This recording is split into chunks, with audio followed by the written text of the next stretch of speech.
you won't lose your job to AI. You'll lose your job to the person who knows how to use AI. Where will SEO be in the next 5 years? I think SEO is going to go through the biggest growth period in the history of SEO.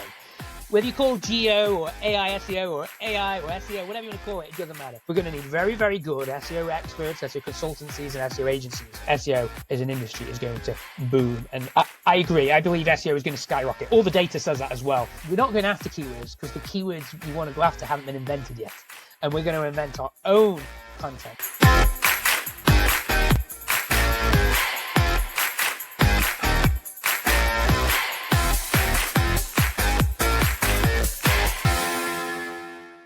Welcome to the Agency Insider Show, where we explore the strategies and insight behind successful digital marketing and agency growth. I'm your host, Navneet Kaushal. Today, I have an absolutely fascinating guest, someone whose journey from police detective, yes, you heard it right, to SEO mastermind is nothing short of remarkable. Andrew Holland. Andrew Holland is the director of SEO at JBH, one of the UK's fastest growing digital PR and SEO agencies. But here's what makes Andrew truly unique. He spent 17 years as a police officer, where he first learned SEO while working in police intelligence to catch criminals. Andrew is also the author of Value of SEO, a groundbreaking book with 100 illustrated essays that transform how we think about SEO. In this episode, we're going to talk about evaluation of search, impact of AI, and lots of things. Andrew, welcome to the show. Thank you so much, Navneet, for that wonderful introduction. I feel big-headed and almost like, I hope I'm not a letdown to everybody. But thank you so much for the invite to this podcast. Yeah, Andrew, let's start with your incredible origin story. You spent 17 years as a police officer before becoming one of the most respected SEO voice in SEO. How did that transition happen, and how did your police background actually prepare you for the SEO world? Well, that's a good question. How long do we have on this podcast, Navneet? Just so I know, so I don't waffle on. An hour. Okay, fantastic. Okay, so let me give you the story in as much rich detail as allowed. So I actually spent 20 years in the police, and I joined. And your research team isn't wrong, by the way. It's that I joined at 16. So I joined a special cadet program. It was a full-time job, and what happened was there was like 1,000 applicants. I got one of 20 places. For the first year, we were residential at a headquarters where we did all kinds of personal development things from swimming, life saving, running, and also like lots of personal development tasks. And then what they did to us is they sent us out into the community. So because what they didn't want is police officers joining up. The idea was you got these young people in at 16, you spent a couple of years with them, and then you trained young police officers who had some kind of life experience as best way. Okay. Well, so because it matters to have young people in the police as well as older people in the police, because you have to have this kind of rich background. So, and what they did is they sent us out to work in various locations for a couple of months at a time. So I worked at a supermarket for a couple of months as a volunteer. I mean, I was paid by the police, but I was there stacking shelves. I worked in a care home. I was a sighted guide for the blind. I worked with the disabled. I worked at a school as well. So they did that because they wanted you to have not just be in the police force and young, but they wanted you to go into the police force young with some kind of understanding of different lives and different lifestyles and different situations, and to develop as a person. And then you did that for about 2.5 years, and we went college as well. And then I joined as what they call a regular police officer. So you start at 18, and it was like 18 3/4. Don't ask me why the 3/4. It was a weird thing. And you joined as a regular. I worked on the streets. I had uniform, and about the age of 24 it was, I ended up in a role called the covert department. So my job was a detective, and I had to recruit informants, and I used the recruitment of informants, and we had an intelligence system, and it was an entity-based search engine. None of this I knew at the time, by the way. So we just it was just a search engine. I didn't even consider it a search engine. It was an intelligence system. And my job was to find intelligence and infiltrate organized crime groups, and also to gain intelligence that helped us to prevent and detect crime. And I was part of a department that did that. And I did that pretty much about 8 years, I think it was. Then went on the promotion wagon to try and get promoted. And I was a sergeant. I was a qualified sergeant as well.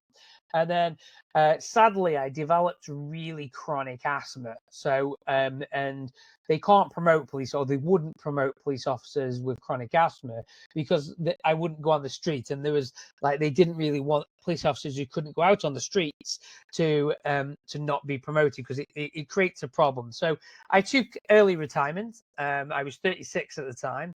But what had happened is, because I'd done all this kind of weird search engine stuff, I started to self-train myself in my spare time. And there's somebody I message occasionally now and I have a chat to is Glenn Allsop from Viper, who might know from Detailed and the SEO plugin Detailed. So Glenn Allsop had a system called Niche Cloud Living, and it was free online. And I used that system to videos to go and learn how to set up a website and build a website and so forth. And I started learning about SEO out of the police sector and out in the world of Google. And then I ended up setting up a martial arts club with a friend, and it bombed. And what happened was we couldn't get any results whatsoever. Nobody came. And then in the end, we said, right, we need to close the classes. It just wasn't right for us. It wasn't working. And I swore I'd never, ever start any other business again.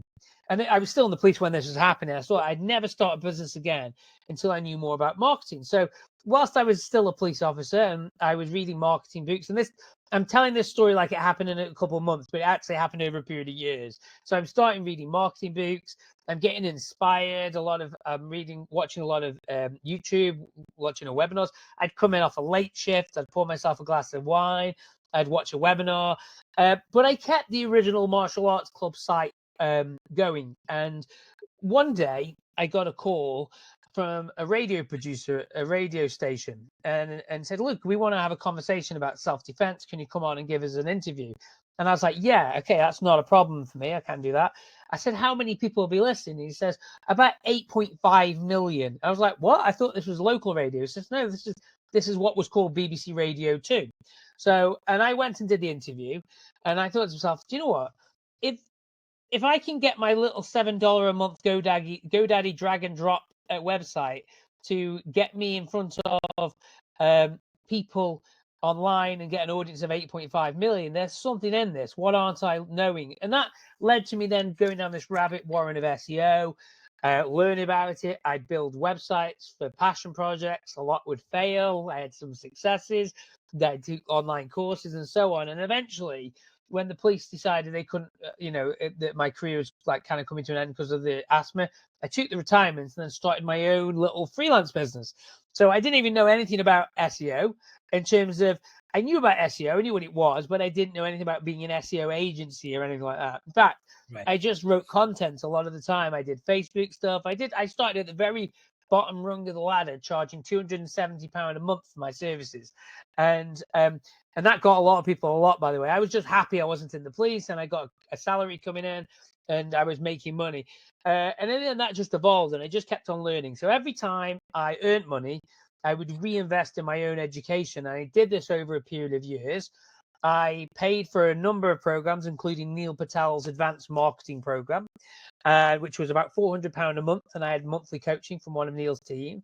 I was in the SEO That Works community because I paid for Brian Dean's SEO That Works course, which was both massive purchases, and premium courses. And I got success and I posted about my success. And I was generally, I got involved in the online communities and that led to results. And my agency kind of grew. And then I took a course in 2016. I took Seth Godin's marketing seminar.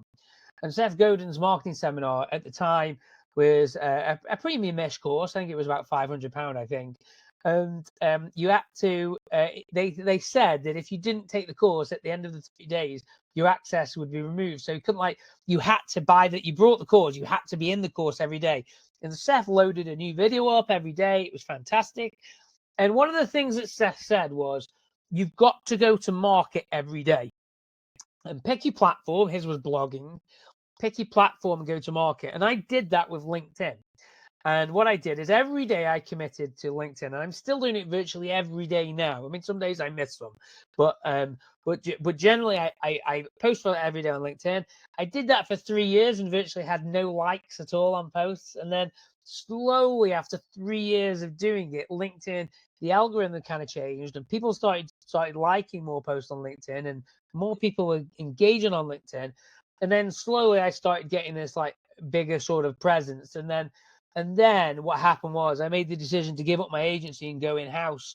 I went to one big agency, then I'm to JBH, where I'm at now. And that's just happened over a long period of time. So the moral to the story and to your listeners is invest in yourself. So invest in your own education, buy the courses, read the books, watch the videos online. We live in an amazing amount of information, more information now than ever has been. And what ends up happening is I owe my career that I have right now in the position I have, and any kind of being on this podcast, is I'm living a dream that 10 years ago, it's been 10 years since I left the police, that 10 years ago I was sat in the custody area of the Northern Area Custody Facility in Stoke-on-Trent, having just interviewed an offender for domestic violence. And I now get to sit here and talk to yourself on this fantastic podcast. I've been an international speaker. I've been flown all over the world. And that in itself is like remarkable, because all it took was an investment in myself. So I know that was a long story, but I think maybe the listeners might find it useful. Right. Now, from your earlier roles to your current work, what's been your most transformative learning in the last 3 years? In the last 3 years, it's AI. I say so. 3 years AI. ChatGPT launched about 3 years ago, I think it was now. Yes. And when that came on, like I'd already been experimenting with AI. So I started writing AI. I started writing content with AI in 2021 when it was, I used Jasper and Jarvis. It was called Jarvis. Right. Yeah, so I was one of the early people adapters to that, and there is content ranking online that was written with that back in 2021 still. They were very early days. I think they had lots of faults with them, but I believed back then that AI was the future. So I've invested heavily in my own time, much like I did in my early career. I've invested heavily in researching, writing, understanding AI, and that's been the most transformative thing to put me now where I think I'm probably ahead of the curve with a lot of people on AI. Okay. Now, so how, you have worked with different industries. So how has working with different industries shaped your perspective on what really moves the SEO needle? Oh, that's a really good question. So essentially, there's SEO is bigger than a lot of people think, and there's this concept called circle of knowledge, or they say like there's another one called the map is not the territory, and we don't know what we don't know. That's the reality. And I'll see content and I'll see posts from people and on online and content, and people have this really fixed view of SEO, and largely it's because it's based on what they've experienced and the results, and they believe that same model applies to everything. And now what I've learned is working with different industries is every industry is different. And I once worked with behavioral scientists. So one client I had years ago was a behavioral science company, and I got to interview behavioral scientists and behavioral economists. And I interviewed a fantastic behavioral scientist and economist called Charlotte Blank. And Charlotte works for many big brands, and she said something that I'll never forget. And she says, always test in your own environment, because what works in one environment might necessarily hold true in another. And I've taken that statement forever with me, because what works in dealing with a local SEO client won't necessarily work with dealing with iGaming. Digital PR might work very well with direct to consumer brands, but it doesn't necessarily work brilliantly with engineering companies. So what we have to have is, and there's reasons for all that. So I think what we have to understand is, as an industry, SEO knowledge, nobody knows everything because nobody's worked in loads of sectors and every sector.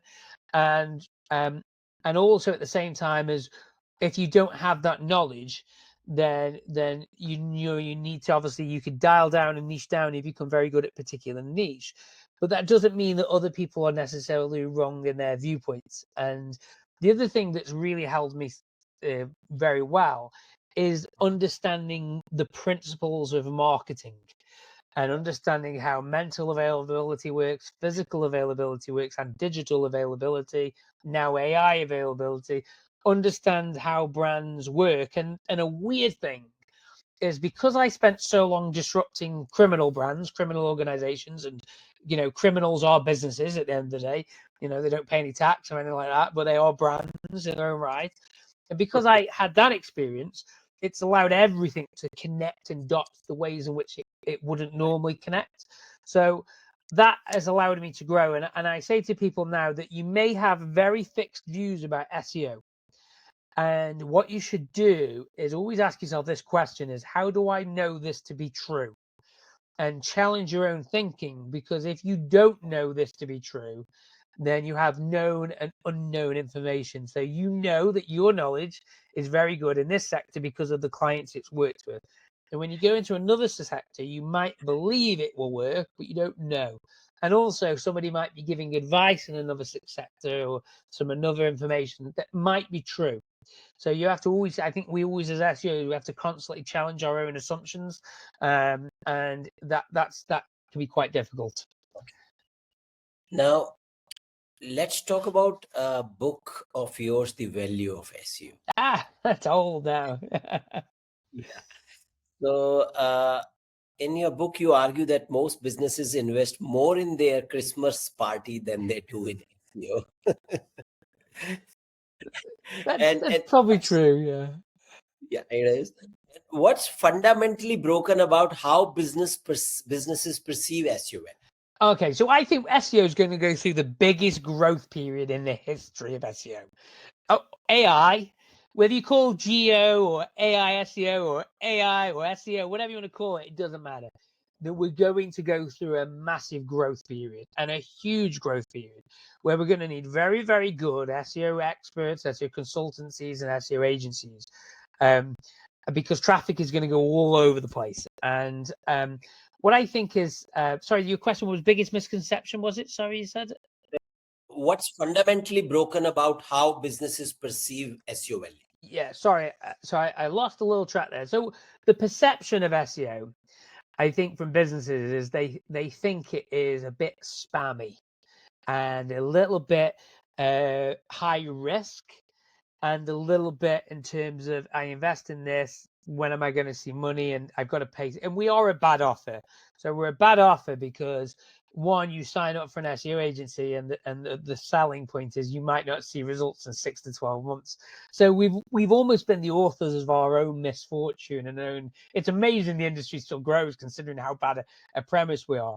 However, the reason why it grows is because paid search and paid social and lead gen in itself is incredibly expensive. So and those costs are going up. So an SEO, I charged £270 when I started. I guarantee I could probably go online in 10 minutes and find a £99 a month SEO service that somebody's offering. I guarantee that there's somebody out there that's got an agency offering £270 SEO strategy. As we haven't really evolved our pricing structures, our value proposition, which is why I wrote the book, The Value of SEO, in terms of we don't really ask people to think differently about SEO. What we do when it comes to SEO is we sell a product that's very hard to sell. And so what we've done is we go down to where we think it matters, price. So yeah, the statement that companies do spend more on their Christmas do and Christmas parties than they do on their SEO is probably true.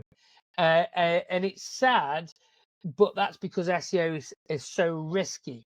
What I think is we can transform that around quite agilely now, and people should say. So the misconception is, one, that SEO doesn't deliver value quickly. An actual truth is SEO is an investment. And that's the difference. And no investment delivers value quickly. You know, there's very little that you can pay for that delivers value. So if I love the Alex Hormozy gym analogy, and he's got a gym weight loss analogy. So I can go and pay 12 grand to go and have liposuction, and it's done, and my weight's gone. You know, any weight's gone. But or I can go to the gym and it costs me £20 a month and I have to diet and go eat less. I will save £12,000 by going to the gym and eating less. I'll probably save more and paying £20. But loads of people still pay for liposuction because they get the results quickly. Liposuction is paid search. Now, an actual truth is SEO as an industry is going to the gym. It's about investing in your health. It's about investing in your body. It's investing in your web presence digitally.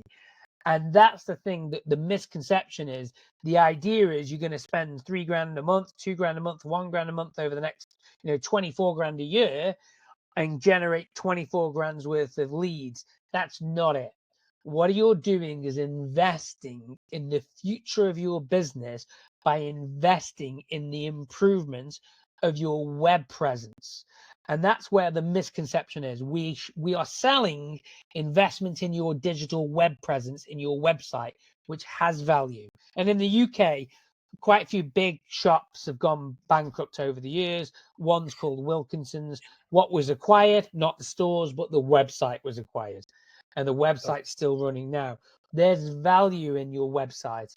It matters from your brand perspective. So what we are is an investment channel. What sadly we've been turned into is an ROI channel.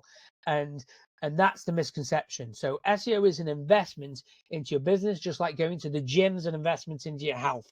And if you want to have a long-standing business, you should be investing in your digital presence, name your web presence, and that's the misconception. Okay, now in your book, you actually had 100 illustrated essays, which are brilliant for client education. Now, which concept do you find most effective for helping non-technical stakeholders understand SEO value? Okay, so these are really good questions. So I think the concept of SEO is best described by mental and physical availability. So the way to think about this is that physical availability is the ease and convenience of being purchased from. Now, what we do is we walk into supermarkets. I'm sure you've been into a shop or a supermarket recently, and when you walk down the aisle, you picked a product off the shelf. Now, that product you may have brought before, you may have seen it because someone's advertised it and you've seen it picked up, or be one that you've never seen before, and being on the shelf is what decided you on getting it. You say, oh, that looks nice, wrapper and so forth, and you pick it. And that's how you purchase, and that's physical availability. And Google and organic search and now AI are basically shopping aisles. And if you want your business to be picked, you need to be on the aisle. And a keyword is that big sign across the aisle that says aisle 14. Well, actually, that keyword is your aisle number and your aisle. And you want to be on the shelf. You can pay to be on the shelf. Now, the weird thing is, people don't know this, is in supermarkets, they have what's called the slotting fee. And the slotting fee is what brands pay to have their products on the shelf. So they have to pay supermarkets mostly to have their products on there, and they pick where in the shelf they want to go. The highest bidder gets the eyeline shelf. Well, organic search is putting products on shelves for buyers, and that's the best analogy I can give. Now, paid search is being at the very top shelf. Now, some people look at the top shelf and think it's the best. Some people just go down and look at eye level. But organic search, all the clicks are coming in for those top results. Well, anywhere on page one nowadays with all the ads. So in actual fact, if you want to be in with a chance of being purchased from, you have to increase your presence. You have to be on the digital shelf. And that's the best analogy I use for getting stakeholders involved. Okay, let's talk a little bit about the AI and of course the geo. Now, how should you SEOs to rethink their strategies now that AI is doing the heavy lifting in informational gathering? Wow, another great question. You've got loads of fantastic questions. These are. If yourself came up and brilliant, if your team, you just give them, a pat on the back. They're brilliant. Okay, so yeah, so essentially, GEO or Generative Engine Optimization is optimization for large language models. Now, there's a lot of fight back in the SEO community saying it's just SEO, it's just SEO, and to a degree, they are right. It is, but these are generative engines. So what's different is they generate new content. So what was there before? So every time you log into ChatGPT or Gemini or AI mode, you type in a prompt, you ask it a question, you speak into it, whatever you do. And what it does is it generates new content that wasn't there before. The page was blank, it generates it. And for you to be, and I liken it to the Star Trek transporters that transport one place to another. So what it's doing is it's giving you results. It's generating something from things that were already there, or things that are in their web searches or inside their internal data. So that's the difference, really. It's not ranking in websites. It's being the likelihood that you're going to be returned in a result that's highly specific. Now, the problem we have is that most SEOs who are anti-GEO don't really understand exactly what the results it's bringing back, and probably haven't spent enough time looking into this. I'm lucky because I've been in it for 2 years, so I get what it's bringing back. And what it's bringing back is highly specific search results, because AI searches the internet in a very different way than we do. And it considers things in a very different way than humans do, because the cost of us considering those things as a human is cognitively too high. It's draining. It's bad enough clicking on a website as it is, and you got to wait for it to load and other pop-ups and everything else. So searching, humans are really bad at searching, whereas LLMs are exceptional at searching for what you need. Now, what they need is everything. They use a variety of sources, but what they actually love is rich copy. And rich copy and what they call mutual information, and there's lots of ways to create good copy and mutual information, but what they're looking for is something they can consume. And if it's a really bad site, it's no different than an LM is eating your content. So you want to give it rich content that is very easy for it to consume around the subject that it's trying to find answers for, and also around the things that it's considering. So a lot of SEO is great. You're looking at keywords, but keywords represent impoverished search queries for more information. LLM doesn't have that problem. It can go off and do a load of searches and analyze things in different ways. So if you want to be in those things, you're going to have to go back to investing in two things: your on-page SEO, your off-page SEO. And when I say that, your on-page presence and your off-page presence, yes, it all comes back to SEO. But in the past, you wouldn't optimize for the things that LLMs are searching for, because there was no greater benefit for it. Now, what we've done is we've gone through a load of industry changes, and everything comes full circle. And now I believe we're re-entering into what I call the era of great copy. One that great copy and that understands a business's positioning, understands products, and is rich, that allows LLMs to consume it to greatly understand your brand, whilst also brand marketing, PR, links, all that kind of stuff matters so much. What we're going through is this era where in actual fact is we're optimizing businesses for what they do and their unique selling points. So I think that's the thing that SEOs need to get their head around GEO, that in actual fact is you're optimizing to a greater extent for things that made no economic sense to optimize for. There was a point of diminishing returns about creating a really great product page. There was always a point of diminishing returns. So you created what was good enough. Well, AI thinks very differently and searches differently. So now what we can go back to is this process where web development, or sort of say SEO and web products and your web page, your on page, actually needs more thought, more care, because you've got more ability to put yourself out there and be seen by more people and by AI. So we're going to go we're going full circle. We're going back to the age where the words mattered. Words off your page and on your page really matter. And that's the thing that kind of like SEOs need to get their head around. Okay, now, so in one of your recent search engine land articles about geo and brand mentions, you explained the brand mentions do what links alone can't. Now, this seems to be a fundamentally challenged traditional link building strategies. Can you elaborate more on this shift? Yeah, definitely. So traditional link building focused on anchor text, and the anchor text largely was based around, so if you're an SEO agency in Manchester, you'd want the anchor text to be SEO agency Manchester, or SEO agency or something like that, something very linked to your product. We never talked about a brand.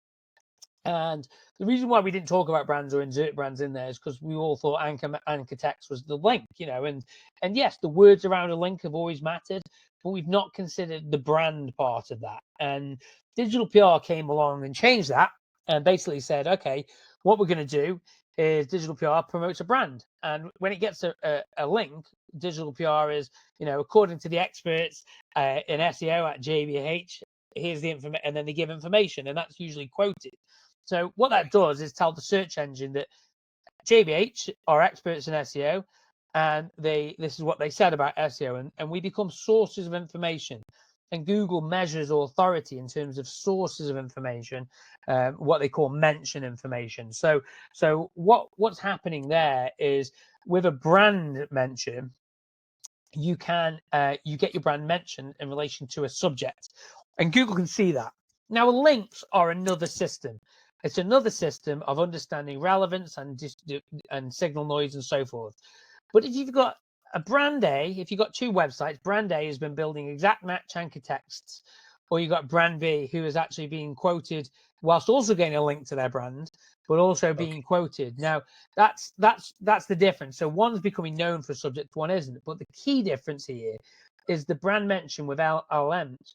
LLMs don't care about links. So getting your brand mentioned relating to your topic is how LLMs are going to judge you, because they need to become more certain that the results they are returning are the best quality results. So, and the only way you can do that is actually by reducing signal noise and increasing the certainty around your brand. So that's why brand mentions are so powerful. Okay, and now how should agencies restructure their services offering to account for geo? And are we looking at a completely new service line or evaluation of existing ones? Okay, another good question. So these are really good. So we're creating new services, and I think every agency has to do what they feel is right. So you could easily absorb geo into your SEO contracts and add that as a bonus. But then, you're not really getting paid for, you could say this is doing it geo and it's all the same, and you could do that. We're separating that. And I think we're separating that for a core reason. Is one, because it's the goal. The goal is to be, if you have SEO, the goal is to be featured in search engine results. If you have geo, your goal is to be featured in generative engine results. And it's a very clear distinction. So I think agencies would benefit from selling them both. One, you'll get increased revenue because you can have another service. I think agencies, what they will do, will merge them, because many agencies are on the race to the bottom, and they'll think, oh yeah, I can win more business if I separate them, or sorry, if I bring them together and put them under a roof. Don't pay for two services, we just do it all for one. But that's a race to the bottom in marketing, and it's not a defensive position, and it's not going to win you. It's not going to grow your business particularly well. It might win a lot of clients. In the end, what you'll be doing is over servicing clients, because you only have so much time in the day. And yeah, it'll increase the value you give as a retainer. But I recommend it's better to split them out, and then one, you have a secondary revenue stream. And the other thing is, it's very different from how brands, it is, yes, it's taken from SEO, and the whiz SEO benefit from it. But I always think to myself, as really geo is for brands that are already doing SEO, it's an add-on. So if you're not interested in SEO, then you probably won't be interested in geo, or you've got a strong organic presence. So I think it's an upsell for us as a collective group, and it's how we increase revenue into the industry. Okay. Now, you also mentioned that with knowledge search in decline, geo is not now about getting your brand recommended by AI. Now, what practical steps can agencies take today to prepare their clients for this shift? Okay, so the first thing is to understand this is you're having what they call a decoupling. Now, there's a fantastic book called, and it's very old, so it's 2015, I think they released the book called A More Beautiful Question. And in 2015, what it said was the future is not answers, but questions. Now, it didn't predict AI or anything like that. It's not about that. It was completely built on the fact that there is the world is flooded with information. And that was 10 years ago. So, Okay. and what it proposed is that questions, the better questioners would succeed in life more. And we are seeing the fulfillment of that with AI. AI, the people who embrace AI will have extraordinary careers because they will have the ability to access information faster in ways that they never thought possible. But that doesn't mean that brands should not be creating information. Right. So what I say to people is this, is brands definitely should be creating information. I do it, our brand does it, I recommend it.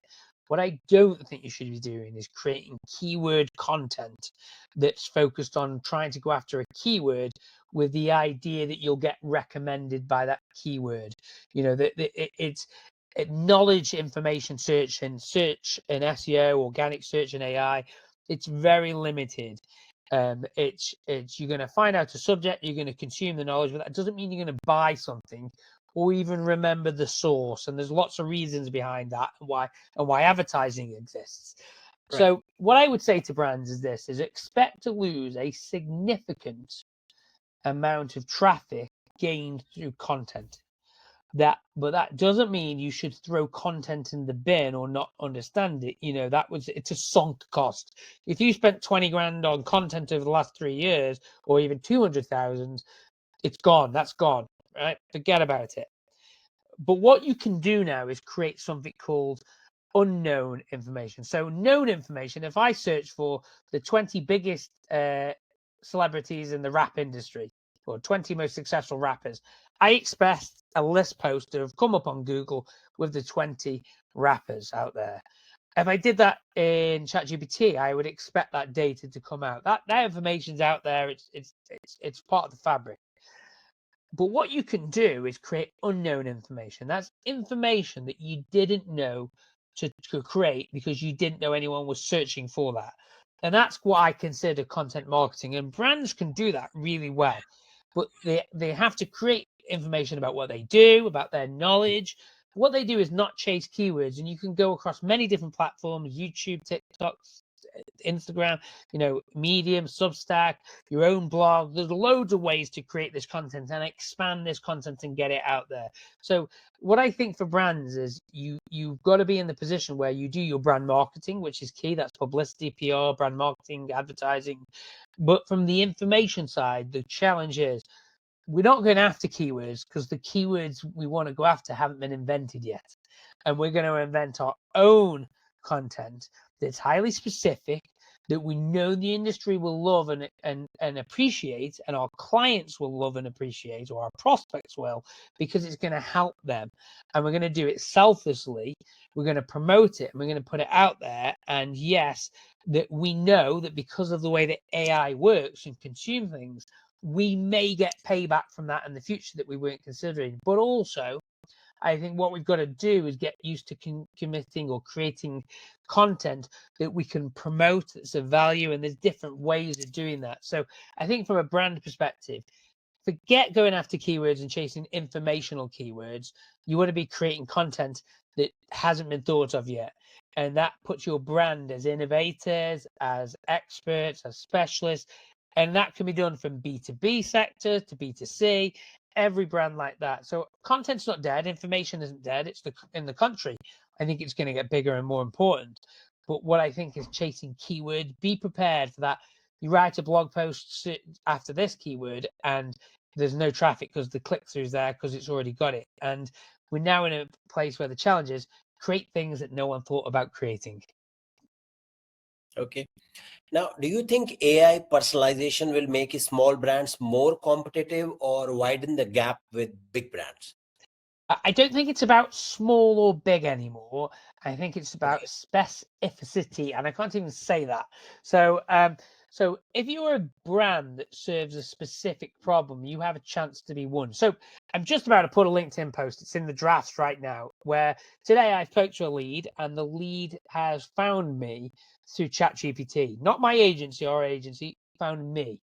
And it asked, he told me what the prompt was. It was a very long prompt, and basically asking for someone to trustworthy in SEO and so forth to give him some advice. And we ended up on a call together, and it was a very good call. May become a client, may not be. Now that's because somebody asked for a very specific prompt that I would never even dream about putting together. And that's the reality, that there are people out there with very specific needs that need businesses that will cater for those specific needs and understand their consumers. Now, in marketing, they call these category entry points. But what I would say is this means that brands that become very good at solving particular problems for particular people have a chance of winning. Now, for larger brands, you're always going to have advertising and stuff that's going to be, because they can spend money on advertising. But for smaller, and I say smaller brands, you can win by being specific and being very true to yourself and what you do. You might stay small. Most small businesses stay small and will always stay small. That's the reality of it. Unless you get acquired, they will stay small. And I think we demonize the idea you can have a small business and not be successful. The reality is that the world is built of many small businesses and a few big ones. So small businesses put food on table. They give people the ability to pay for dance lessons, put kids through school. Small businesses employ people. So small businesses are fantastic. So I think AI is going to massively empower small businesses and help them to acquire leads and sales and revenue with no extra cost. Okay. Now, let's talk about the EE80 in the AI era. So you have said that EE80 may be the only viable business model for SEO going forward. Why do you think that? So I think that's more a case of goes back to that specificity. I can't even say the word specificity. I think it is. So so experience a brand. EAT is essentially Google's wording for what makes up a successful website or a successful brand online, and what characteristics you display. And it's not a ranking factor. But what I think EAT does is it allows a brand to focus on displaying the things that really matter. And, how do you display your expertise? Well, you rank on Google on page 1 for the type of keywords that people would search for. That's a display. It's an element of costly signaling. So I think where we're heading to a world of is that these elements are a very, very good way to organize your marketing efforts and to say, why are we doing this? What are we doing? How are we doing it? So, and I'll go and analyze a brand, and I'll say, where's you? And we've got a process where we analyze the EAT of a brand's, and when I look at it, and you think, oh, you're lacking there, you're lacking this area. This is a really easy win for you, very simply. And I think a lot of brands are very focused on lead gen and expect people to just buy and hand over their money, where in actual fact is, pardon me, people have very varying degrees of standards of what they need to see, and they're looking for what's called just good enough. And the ability to be just good enough is largely displaying EAT. So if you want to increase your conversions, EAT matters. If you want to increase your leads, EAT. If you want your marketing to be better, EAT is a great way to categorize your efforts and what we're doing, how we're doing it, why we're doing it. And you could almost break each one into columns of things you can do for your marketing. So I think all things come down to that. I think we call them various other things, but I think all the marketing will come down to that and displaying EAT. But it will be known by other things. Okay. Now, you have developed an interesting framework asking clients why they are awesome and then to prove it with evidence. Can you walk us through this EEAT audit process? Right. So, I mean, essentially, I mean, that's our EAT audit now is automatic, so it's AI powered. So I haven't done an individual one for the world, but yeah. So if I sit down to a client, I want to know why they are who they are. You tell me why you're what experience have you had? What have you had to go through to get here? What were your hurdles? What were your obstacles? What have you done? What are your success stories? Who did you have to serve to get to where you're at today? How have you displayed your experience? How did you earn your experience? Essentially, what that is trying to uncover the story behind a brand and saying, well, okay, well, why haven't you said anything about this? If your statement is you're the best SEO agency in New York, all right, well, surely you've served a lot of clients. Well, you can't just be the best SEO agency. We're the best agency in New York because we've served 1,000 clients over the last 5 years. You're the best agency in your New York because you've got a 5-star review on Trustpilot and Google. Okay, well, Right. that's it. You're the best SEO agency in the world because you created a management team that has 5 consultants, all of which have worked in various big brands and bring that experience with them. So when it comes to the process, what we're not very good at is establishing the why behind the what and presenting that from a marketing perspective. But being brutally honest, all this is good copywriting, good marketing. It's just that we're all under so much pressure. Whereas somebody years ago would hire a business to do their marketing, to sit down. In the digital world, everyone's under so much pressure, and the economy's the way it is. Everyone's trying and flying as fast as they can to get every lead, to get every client, that things largely get done and don't get thought about until it's time or there's an issue. So we are heading back full circle. I keep saying this. It's heading back to the era of of doing thoughtful marketing for people, and brands should do that. But yeah, it's about uncovering the things that make you able to do what you do, and making sure that they're present on your website and in your marketing. Okay, and you also encourage brands to show off their credentials, awards, and case studies. Why do you think so many still hides or underplay these? Uh, yeah, I think that's just because one, I think it's because people don't are very good at selling their sawdust. So you as a business, you accumulate a lot of things. So Right.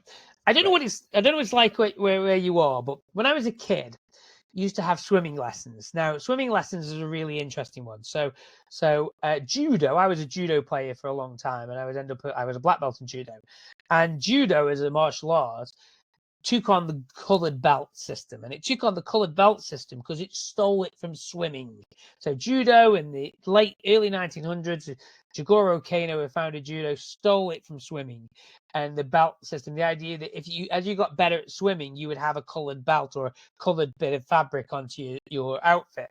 And as a child, when I was a child, you'd go and do your swimming certificates, and you'd get a little badge, and your mum would sew it onto your trunks, and you'd have these little badges, and in the end, your trunks would just be full of badges. Your swimming shorts would just have badge after badge after badge on them, and and you were dead proud because you were showing it, because you were showing your achievements, and it was part of the culture.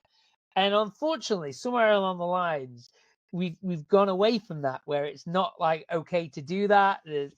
We've gone, it's about the style, and you don't do this outward display of signaling. And an actual truth is, when you look in society, signaling is everywhere.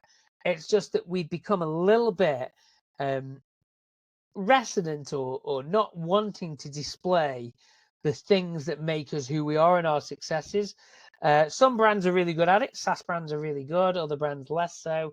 But I think we're reluctant to do it because everybody is inside is a little bit, well, not everybody, but I think a lot of people naturally don't shout about things because they might think, well, everybody's got that, but everyone in our sector does that. And there's a famous old school marketing. I think it was Budweiser, it might have been Budweiser or another beer, where they added something in the marketing story that actually every other beer company did, but they put it into their marketing story and it drove sales because no one had considered that, even though everyone did it. So I think we're a little bit hesitant and a little bit reluctant to promote ourselves as the way we should. Not everybody. That's why people who are good promoters do so well in life and good marketers do so well. So I think it's a little bit of a fear and uncomfortableness that allows us not to do that. And I always say to people, you got to fight against that. Be the person with all the badges on your trunks and be proud of everything you've done and talk about your successes as if, because they might mean nothing to you, but like a peacock's plume of feathers, when you add them all up, they're very, very colorful. Okay, now let's talk about a little bit about content, links, and digital PR. Now, you have often stressed digital PR as the holy trinity of links, mentions, and publicity. Now, how does this differ from a traditional link building? Yeah, so basically, I'm not anti-traditional link building. I mean, a lot of people might think I am. I'm not, and I always tell people not to buy links, but in actual fact is I think we're changing, and I think the reason why I say buying links isn't to do with the actual purchase of links. It's to do with the quality of links and in terms of what you get. Buying and selling of links is a perfectly natural part of the ecology of the web. Google knows that and says that. What you shouldn't be doing is trying to buy links to manipulate the web. That's what they have, and they have these different things. So digital PR represents a very clean, very polished approach to acquiring links, because you're not buying them, or you shouldn't be as a digital PR agency. You should be earning them. But that comes with its problems, because not every sector can do that. Now, the other thing is earning links. And I always say to you, if you can't earn them through digital PR, you should build them. So earning links for digital PR is earning them as a result of your content, your opinion, the fact that you can put yourself and your brand out there in part of a story or give new content. If you can't earn those links, the next thing is building. Now, the trouble with building links, and then the last tier is buying them. And, the trouble with building links is economically, it can be very difficult as well. And we live in a challenging society, in a challenging world of economic issues. And again, it makes very little sense, because a lot of the sites now that you would traditionally build links to don't even answer outreach emails, and it's very challenging for people to get there.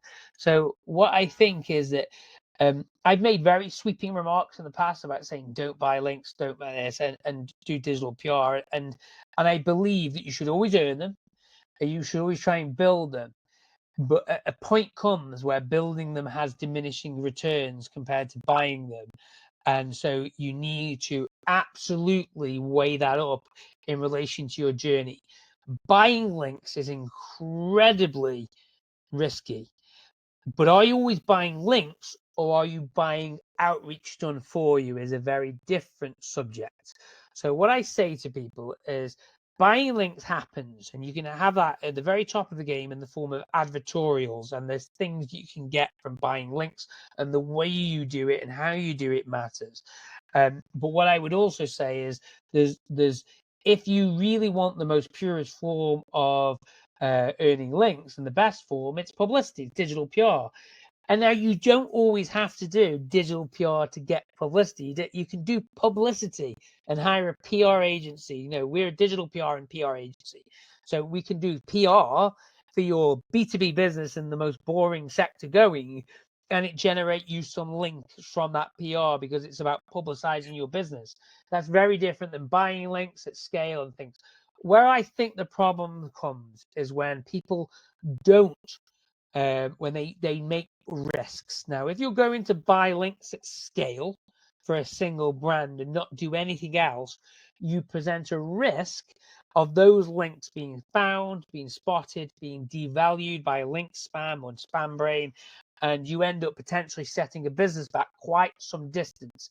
And what can happen is a business will grow based on the level of leads it's coming in. So if you're a factory and you work with an e-commerce store online and they've got a warehouse, if you've done really great SEO and they've got those results, their business expands, they have to take on more employees and so forth, and everyone's happy. Now, if you've been buying links at scale and those links get detected, the rankings drop. And as a result, you've got less orders now. You've got 40% less orders potentially. Now you've got staff that you can't afford to pay. So the staff have to go. Your warehouse is too big for your orders that you're getting coming in. So what I say to people is, yes, buying links goes on, but it's more nuanced than people think. And the dangers come when you create a system which, and I've seen this with big brands, by the way, where they've done this, where what happens is they go on a big link acquisition spending, and big brands buy links as well.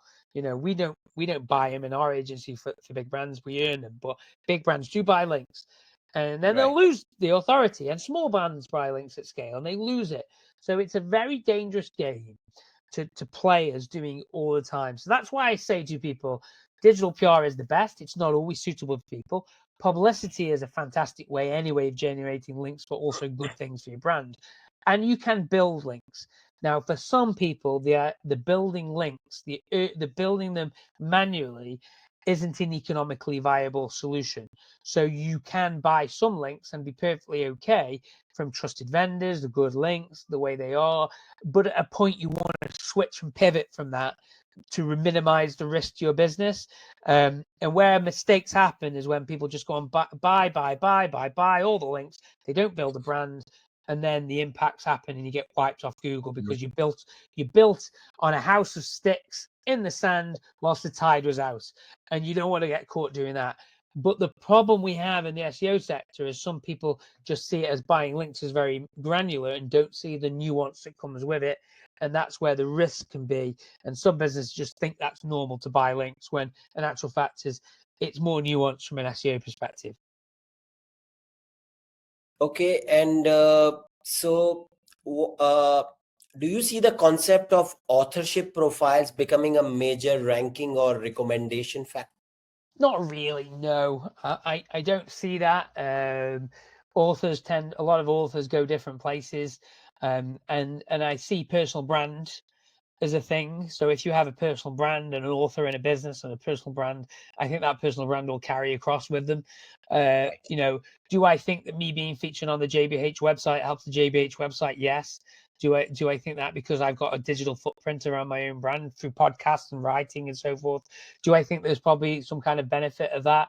Do I think that personal brands you hire doing writing for you and writers can probably charge more because their content and the person who writes it has some power? Yeah, I do think that's, but I don't think that's an authorship profile. What I think is that's a personal brand, and that personal brand isn't just what they write on one site.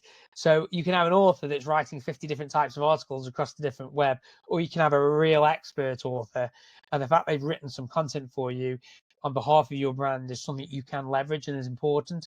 So I think writers themselves who specify, who get very specific, write for brands can absolutely do well. So if I went and did a guest post for Hrefs or SEMrush or someone like that, I would expect it to be read and people to be interested in it, and also expect that them to get some benefit from it and me.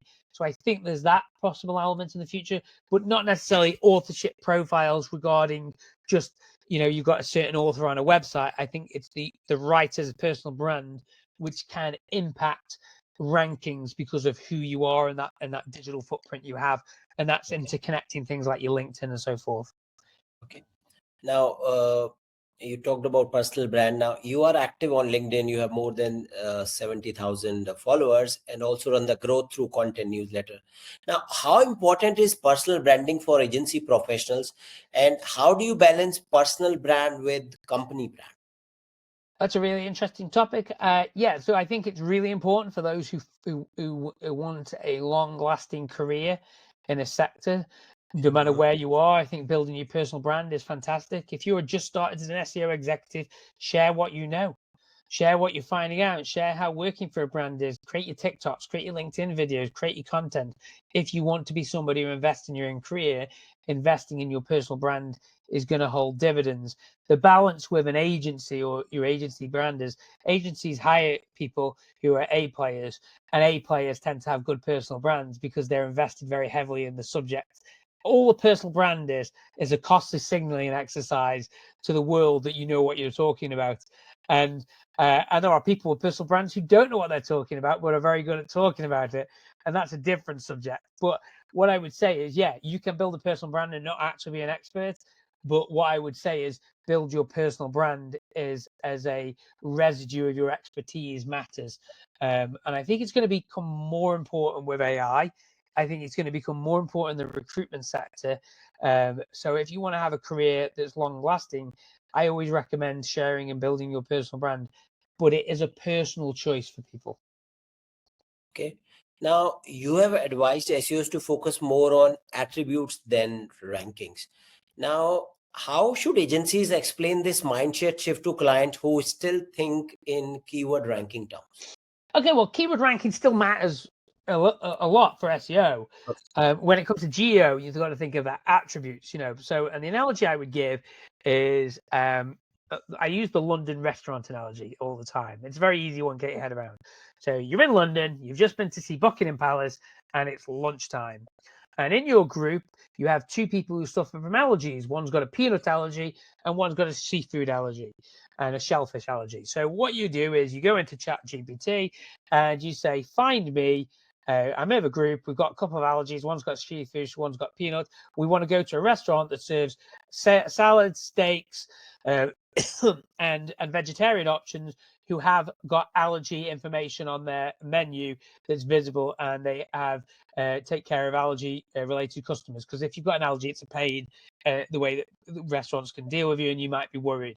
So you type that, you speak that into ChatGPT, and an attribute there is if somebody's invested in their menu and put on their website about how they deal with allergies, about the allergies with the dishes, about the fact there's salads there, the different subjects, and maybe even gone to the trouble of putting allergy information related to every single dish, you are more likely to be returned in the search results because they're doing searches related to allergies, salads, and things like that.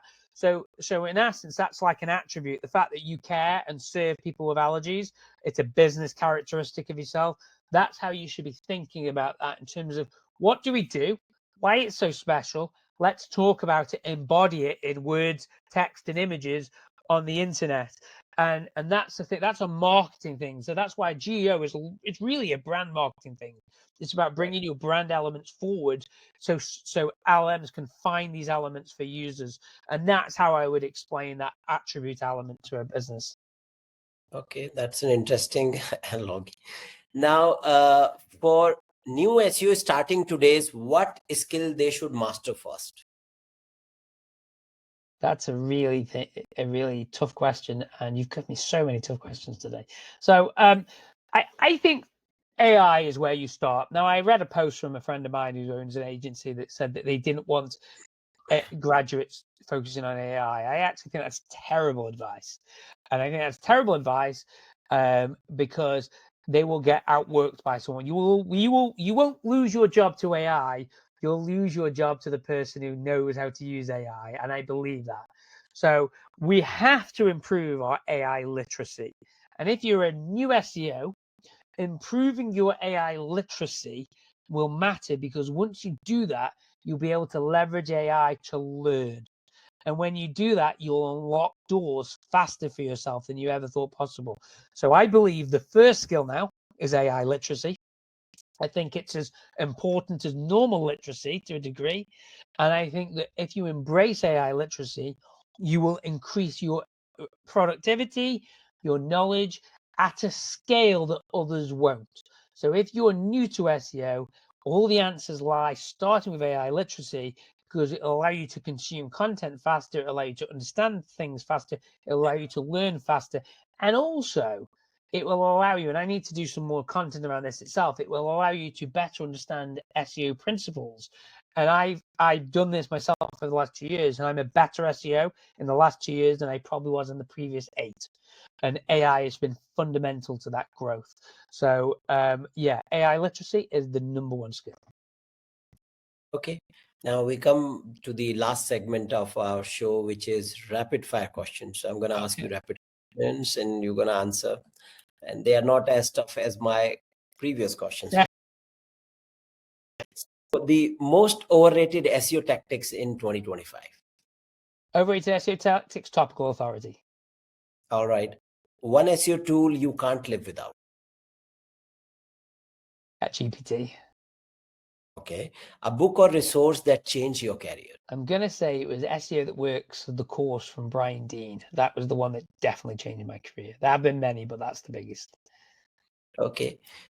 The one metric you can't live without. Brand search. So although we don't necessarily always impact it as SEOs, brand search is the metric that people should keep an absolute eye on and make sure that it's ticking up. And every business hasn't got brand search, needs to fix that dramatically. Okay. I think that was one important reason when helpful content update came, it hit sites which had lesser brand searches. Exactly. I agree massively with that. Yeah. Yeah. Now, where will SEO be in next 5 years? Huge. SEO will be whatever we call it. I don't necessarily convinced it will become SEO, and it might change into GEO. Who knows what else? But SEO, organic visibility in AI platforms is going to be the go-to. It's going to be the thing that people come to you for, and it's going to be the thing that people want. Discoverability, as I like to call it. So discoverability is going to be worth a fortune, and we help with that. So SEO as an industry is going to boom, and for a long time I didn't think that, but now my opinion is that it's going to be massive. I think the more it's going to be the shift from links to brand building and marketing. So SEO always has to be a part of it. Now it's going to be very, very intrinsic part of that. I agree. I believe SEO is going to skyrocket. All the data says that as well. Look at the searches for SEO agency. They are skyrocketing at the moment. And I think you are going to find SEOs now get the respect they deserve from a marketing sense, because and that's why I say to SEOs, get your head around GEO. Do not bury your head around this. Be the smartest person in the room when you're talking about LLM search. Andrew, thank you so much for sharing your insights with us today. This was actually a deep dive into where search is heading and how agencies can stay ahead, especially with geo. For our listeners, if you want to connect with Andrew, check out his LinkedIn profile, which is linked in the show notes below, and his articles on Search Engine Land. Until next time, keep innovating, keep experimenting, and keep your EE80 strong. Thank you. Thank you very much. Thank you. Just gonna end the recording.